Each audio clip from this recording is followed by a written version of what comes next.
Hello dear students, welcome back to Harish Visions. ಇವತ್ತು ನಾವು ಯಾವ್ದ್ರ ಬಗ್ಗೆ ವಿಡಿಯೋ ಮಾಡ್ತಾ ಇದೀವಿ ಅಂತಂದ್ರೆ computer.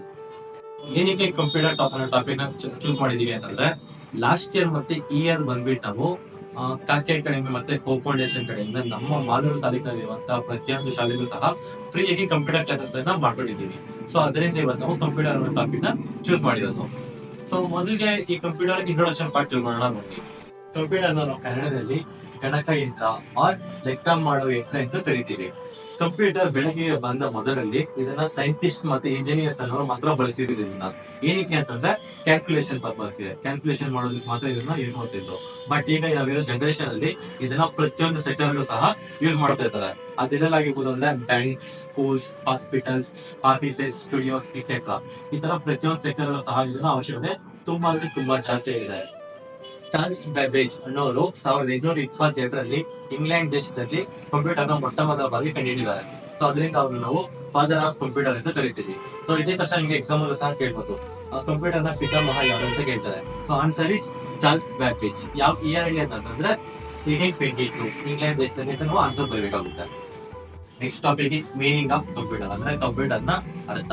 A computer is an electronic device and digital machine which accepts data and gives results in a very high speed ಅಂತ. So ಇಲ್ಲಿ electronic device ಅಂದ್ರೆ ಎಲೆಕ್ಟ್ರಾನಿಕ್ ಸಾಧನ ಅಂತ. ಸೊ ಏನು ಅಂತಂದ್ರೆ ಪವರ್ ಅಲ್ಲಿ ರನ್ ಆಗ್ತಾರಂತಹ ಮಿಷಿನ್ ಅನ್ನು ನಾವು ಎಲೆಕ್ಟ್ರಾನಿಕ್ ಡಿವೈಸಸ್ ಅಂತ ಕರಿತೀವಿ. ಫಾರ್ ಎಕ್ಸಾಂಪಲ್ ಟಿವಿ ಆಗಿರ್ಬೋದು, ರೇಡಿಯೋ ಆಗಿರ್ಬೋದು, ಮೊಬೈಲ್ ಆಗಿರ್ಬೋದು, ಇದೆಲ್ಲ ನಮ್ಗೆ ಎಲೆಕ್ಟ್ರಾನಿಕ್ ಡಿವೈಸಸ್ ಆಗಿರುತ್ತೆ. ಅಂಡ್ ಡಿಜಿಟಲ್ ಮಿಷಿನ್, ಸೊ ಈ ಕಂಪ್ಯೂಟರ್ ಏನ್ ಮಾಡೋದು ಅಂದ್ರೆ it's accept data from us, ನಮ್ ಕಡೆಯಿಂದ ಡೇಟಾನ ಇನ್ಫಾರ್ಮೇಶನ್ ಅಕ್ಸೆಪ್ಟ್ ಮಾಡ್ಕೊಡುತ್ತೆ. ಮಾಡ್ಕೊಂಡು ನಮ್ಗೆ ರಿಸಲ್ಟ್ ಅನ್ನೋದು ಕೊಡುತ್ತೆ. ಯಾವ ತರ ಕೊಡುತ್ತೆ ತುಂಬಾ ಸ್ಪೀಡ್ ಆಗಿ ನಮ್ಗೆ ರಿಸಲ್ಟ್ಸ್ ಅನ್ನೋ ಔಟ್ಪುಟ್ ಅನ್ನೋದು ಕೊಡುತ್ತೆ. ಸೊ ಅದನ್ನ ನಾವು ಕಂಪ್ಯೂಟರ್ ಅಂತ ಕರೀತೀವಿ. ನೆಕ್ಸ್ಟ್ ಟಾಪಿಕ್ ಏನು ಅಂದ್ರೆ uses are characteristics of computer ಅಂತ. ಸೊ ಕಂಪ್ಯೂಟರ್ ನ ಉಪಯೋಗಗಳು ಮತ್ತೆ ಗುಣಲಕ್ಷಣಗಳು ಯಾವ್ದಂತಂದ್ರೆ first one is speed, storage, accuracy, intelligence and versatility ಅಂತ. ಹಿಯರ್ ಸ್ಪೀಡ್ ಮೀನ್ಸ್ ಈ ಕಂಪ್ಯೂಟರ್ ಅನ್ನೋದು ಹ್ಯೂಮನ್ ಗಿಂತ ತುಂಬಾ ವೇಗವಾಗಿ ಕೆಲಸ ಮಾಡುತ್ತೆ.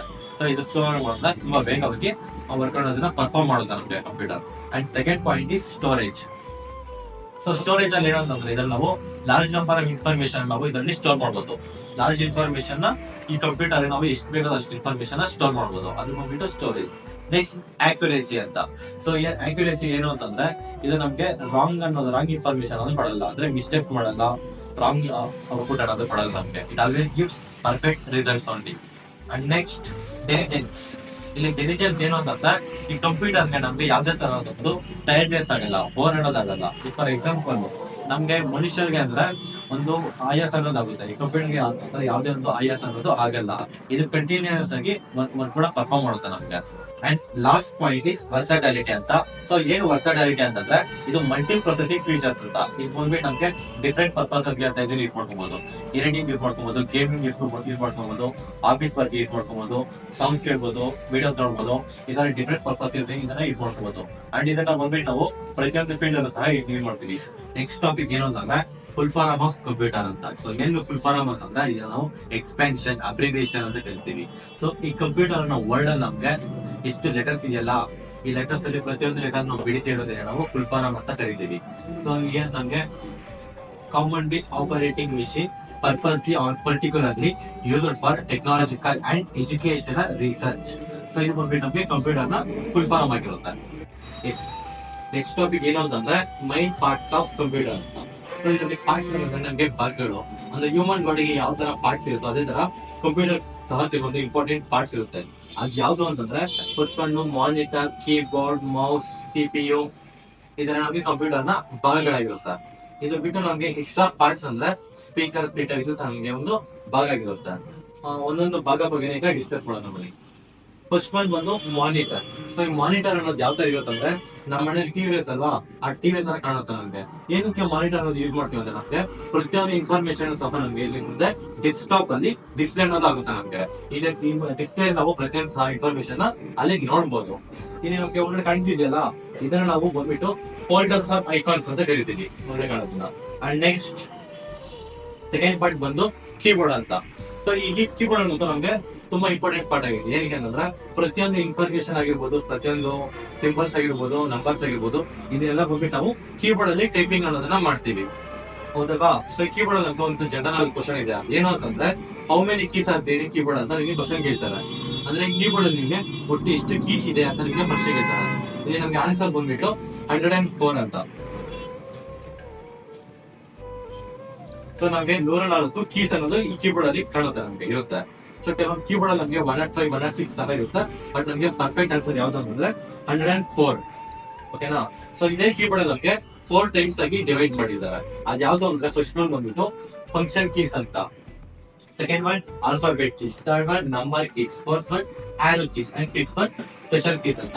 ಸೊ ಒನ್ ಬೈ ಒನ್ ನೋಡೋದಾದ್ರೆ ಫಸ್ಟ್ ಒನ್ ಫಂಕ್ಷನ್ ಕೀಸ್ ಅಂತ ಇದೆಯಲ್ಲ, ಏನು ಫಂಕ್ಷನ್ ಕೀಸ್ ಅಂತಂದ್ರೆ ನಮ್ಗೆ ಈ ಫಸ್ಟ್ ರೋ ಅದ್ರಲ್ಲಿ ನಮ್ಗೆ ಫಂಕ್ಷನ್ ಕೀಸ್ ಅನ್ನೋದು ಇರುತ್ತೆ. F1 ಅಂತ ಹೇಳಿದ್ರೆ F12 ತನಕ ನಮ್ಗೆ ಫಂಕ್ಷನ್ ಕೀಸ್ ಇರುತ್ತೆ. ಅಂಡ್ ನೆಕ್ಸ್ಟ್ ಸೆಕೆಂಡ್ ಒನ್ ಬಂದ್ಬಿಟ್ಟು alphabet keys. So alphabet keys ಯಾವ್ದು ಅಂತಂದ್ರೆ A to Z, ಏನ್ ನಮ್ಗೆ Z ತನಕ ಇರೋದನ್ನ ನಾವು ಆಲ್ಫಾಬೆಟ್ ಕೀಸ್ ಅಂತ ಕರಿತೀವಿ. ನೆಕ್ಸ್ಟ್ ನಂಬರ್ ಕೀಸ್ ಅಂತ, ಸೊ ಇದು ನಮ್ಗೆ 0 to 9 ಇರುತ್ತೆ. And then arrow keys. Arrow keys ಯಾವ್ದು ಅಂತಂದ್ರೆ ನಮ್ಗೆ up, down, right and left ಇದೆಯಲ್ಲ, ಇದು ಬಂದ್ಬಿಟ್ಟು ನಾವು ಆರೋ ಕೀಸ್ ಅಂತ ಕರಿತೀವಿ.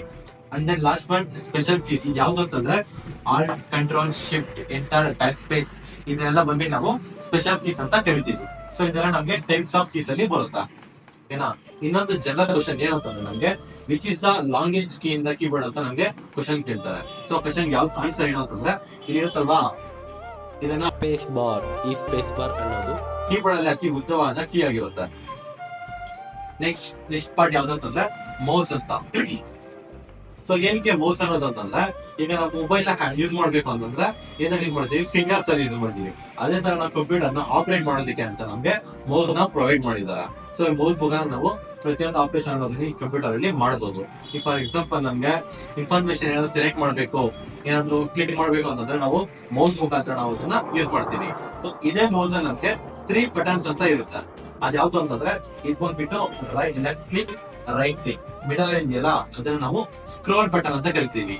Right click, left click and scroll button, ಇದು ಮೌಸ್ ಅಂತ ಕರಿತೀವಿ. ನಿಮ್ಗೆ ಕಾಣಿಸ್ತಿದೆಯಲ್ಲ, ಇದನ್ನ ಬಂದ್ಬಿಟ್ಟು ನಾವು ಮೌಸ್ ಪ್ಯಾಡ್ ಅಂತ ಕರಿತೀವಿ. ಓಕೆನಾ? Mouse pad.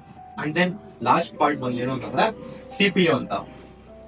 So important part of the computer ಯಾವ್ದು ಅಂತಂದ್ರೆ CPU. ಏನು CPU ಅಂತಂದ್ರೆ ಸೆಂಟ್ರಲ್ ಪ್ರೊಸೆಸಿಂಗ್ ಯೂನಿಟ್ ಅಂತ. ಇದೇನು ಅಂತಂದ್ರೆ ಇದು ಸಹ ಒಂದು ಅಡ್ವಾನ್ಸ್ಡ್ ಎಲೆಕ್ಟ್ರಾನಿಕ್ ಡಿವೈಸ್ ಆಗಿರುತ್ತೆ. ಅಂಡ್ ದೆನ್ ಇದನ್ನ ಬಂದ್ಬಿಟ್ಟು ನಾವು ಬ್ರೈನ್ ಆಫ್ ದಿ ಕಂಪ್ಯೂಟರ್ ಅಂತ ಕರಿತೀವಿ. ಸೊ ನಿಮ್ಗೆ ಇದನ್ನ ಜನರಲ್ ನಾಲೆಜ್ ಅಲ್ಲಿ ಕೇಳೋ question, which is the brain of the computer ಅಂತ ಕೇಳ್ತಾರೆ. ಇಲ್ಲ ಕಂಪ್ಯೂಟರ್ ನ ಮೆಥಡ್ ಯಾವ್ದು ಅಂತ ಕೇಳ್ತಾರೆ. So the answer is CPU, central processing unit. ಏನಕ್ಕೆ ಇದು ಇಂಪಾರ್ಟೆಂಟ್ ಪಾರ್ಟ್ ಅಂತಂದ್ರೆ ಇದನ್ನ ನಮ್ಗೆ ಯಾವ್ದೋ ಒಂದು ಇನ್ಫಾರ್ಮೇಶನ್ ಇನ್ಪುಟ್ ನಾವು ಕೊಟ್ಟಾಗ ಅದು ಪ್ರೊಸೆಸಿಂಗ್ ಅನ್ನೋದು ಮಾಡೋದು ನಮ್ಗೆ CPU ದಲ್ಲಿ ಪ್ರೊಸೆಸಿಂಗ್ ಮಾಡುತ್ತೆ. ಸೊ CPU ಪ್ರೊಸೆಸಿಂಗ್ ಮಾಡ್ಬಿಟ್ಟು ಔಟ್ಪುಟ್ ಅನ್ನೋದು ನಮ್ಗೆ ಮಾನಿಟರ್ ಅಲ್ಲಿ ಡಿಸ್ಪ್ಲೇ ಮಾಡುತ್ತೆ. ಸೊ ಆ ರೀತಿಯಲ್ಲಿ ನಾವು CPU ನ ಪ್ರೊಸೆಸಿಂಗ್ ಡಿವೈಸ್ ಅಂತ ಕರಿತೀವಿ, ಮತ್ತೆ ಬ್ರೈನ್ ಆಫ್ ದಿ ಕಂಪ್ಯೂಟರ್ ಅಂತ ಕರಿತೀವಿ. ಅಂಡ್ ದೆನ್ ಸೊ ಇಲ್ಲಿ ವೈರ್ ಕನೆಕ್ಷನ್ಸ್ ಇದೆಯಲ್ಲ, ಸೊ ಇಲ್ಲಿ ಯಾವ ತರ ನಾವು ಮೆನ್ಷನ್ ಮಾಡಿದ್ವು ಅದೇ ತರ ನಮ್ಗೆ ರಿಯಲ್ ಆಗಿ ಕಂಪ್ಯೂಟರ್ ಸಹ ಈ ತರ ವರ್ಕ್ ಮಾಡುತ್ತೆ ನಮ್ಗೆ. ಅಂಡ್ ದೆನ್ ಇಷ್ಟು ಪಾರ್ಟ್ಸ್ ಸೇರಿದ್ರೆ ನಮ್ಗೆ ಒಂದು ಕಂಪ್ಯೂಟರ್ ಸಿಸ್ಟಮ್ ಅನ್ನೋದು ಆಗುತ್ತೆ.